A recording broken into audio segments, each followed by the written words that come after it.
ये बड़ी खबर फिनलैंड और स्वीडन को लेकर है, यानी युद्ध के बीच फिनलैंड और स्वीडन को लेकर इस वक्त की जानकारी ये है कि इसी हफ्ते नेटो में शामिल हो सकते हैं दोनों देश। यूक्रेन में रूसी हमले के बाद फिनलैंड स्वीडन का ये बड़ा फैसला। फिनलैंड की पीएम ने कहा रूस के आक्रमण ने सुरक्षा नीति पर असर डाला है और ये बड़ा फैसला लेने की तैयारी में दोनों देश हैं।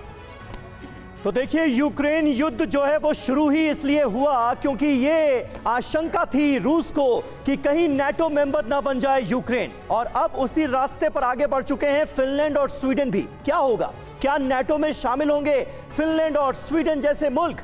इसी हफ्ते फिनलैंड और स्वीडन नाटो में शामिल हो सकते हैं। जी हां, ये खबर आ रही है 12 मई को फिनलैंड, 15 मई को स्वीडन ये फैसला सुना सकता है। रूस के पड़ोसी होने के नाते दोनों देश नाटो में शामिल होने से बचते रहे हैं, लेकिन अब वो कदम आगे बढ़ा रहे हैं नाटो मेंबरशिप के लिए। यूक्रेन पर रूसी हमले से दोनों देश नाटो में शामिल होने के पक्ष में आ गए हैं। रूस के आक्रमण ने सुरक्षा नीति को प्रभावित किया है, ये कहा है फिनलैंड की प्रधानमंत्री ने। माना जा रहा है कि स्वीडन की पीएम नाटो में एंट्री के पक्ष में है।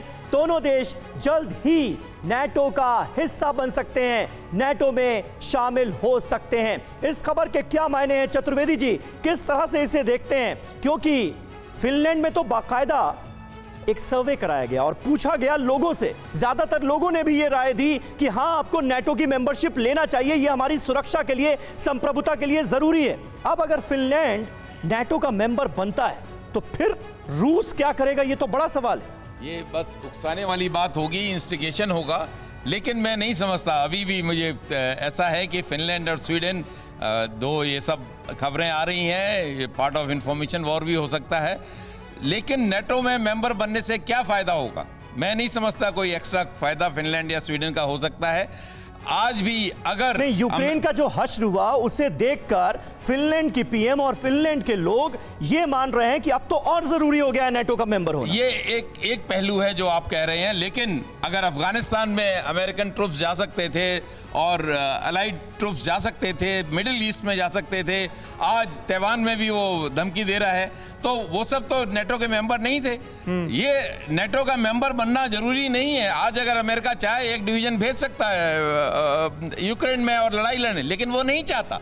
वो चाहता है दूसरे उसकी लड़ाई लड़ें और दूसरे मरें और उसकी इंडस्ट्री लेकिन यूक्रेन तो मेंबर हुआ नहीं ना, नहीं हुआ। अब अगर यूक्रेन में ऑन ग्राउंड भेज दी जाती है सेना तो फिर तो वर्ल्ड वॉर 3 शुरू हो जाएगी। मेरे समीर, मेरा केवल इतना है कि अगर अफगानिस्तान में भेजा था, Afghanistan was member of the NATO नहीं, लेकिन सर फिनलैंड की ओर से बहुत स्ट्रांग स्टैंड लिया गया था नाटो की मेंबरशिप लेने को लेकर, और इसी पर एक और बड़ी खबर सामने आ रही है। नाटो को लेकर रूस फिनलैंड में बढ़ सकता है तनाव। नाटो में फिनलैंड के शामिल होने पर रूस ने जताई है आपत्ति। फिनलैंड को लेकर नया वॉर फ्रंट खुलने की आशंका जताई जा रही है।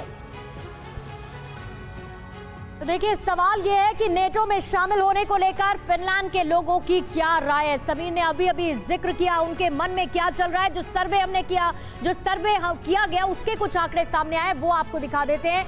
देखिए, जो महीना था, कितने फीसदी लोग, यानी 4 से 6 मई, और कितने फीसदी लोग, 76% लोग ये चाहते हैं कि वो शामिल हो, यानी फिनलैंड शामिल हो नेटो में। मार्च के महीने का जिक्र जब ये सर्वे किया गया तो जो परसेंटेज थी लोगों की जो चाहते थे कि फिनलैंड नेटो में शामिल हो, वो थी 62%। अब आगे बढ़ते जाएंगे क्योंकि हर एक महीने में लोगों की राय किस तरह से बदली। उससे ठीक एक महीने पहले यानी फरवरी में 53% लोग चाहते थे कि फिनलैंड नेटो में शामिल हो जाए।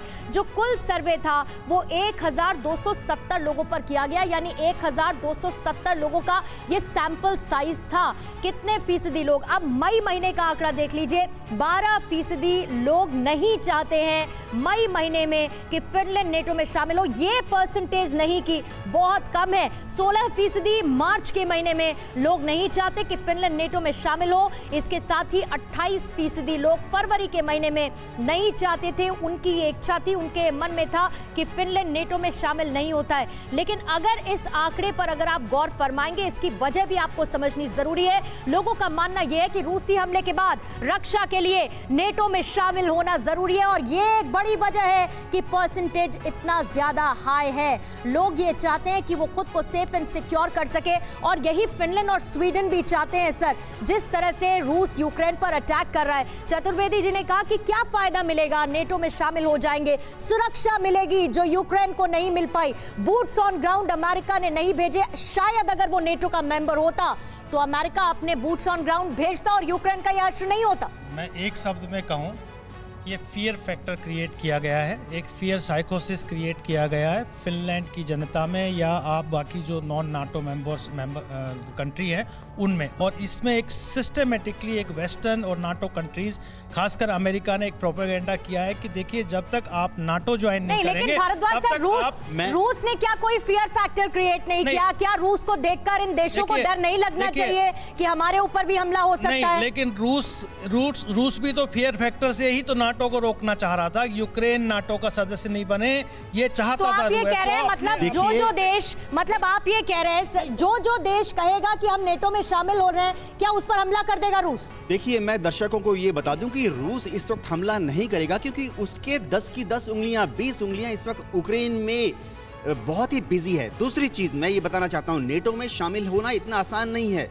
यूक्रेन ने अपनी पार्लियामेंट में 2019 में ये एक्ट पास किया था कि वो नेटो ज्वाइन करना चाहता है। तो इस तरह की जो जनमत संग्रह अभी फिनलैंड में हो रही है, स्वीडन में होती है, इनका कोई मतलब नहीं है। पिछले 2 महीने से युद्ध चल रहा है और नेटो पिछले 2 महीने से यूक्रेन को नहीं शामिल कर सका है। ठीक है। तो अभी अगर फिनलैंड और स्वीडन बोले कि हम ज्वाइन करना चाहते हैं, इतना आसान नहीं है, उसमें बहुत समय लगेगा। ठीक है, लेकिन प्रोसेस जरूर शुरू हो जाएगा। अड़ी सोमवार से शुक्रवार शाम 6 बजे सिर्फ TV9 भारतवर्ष पर।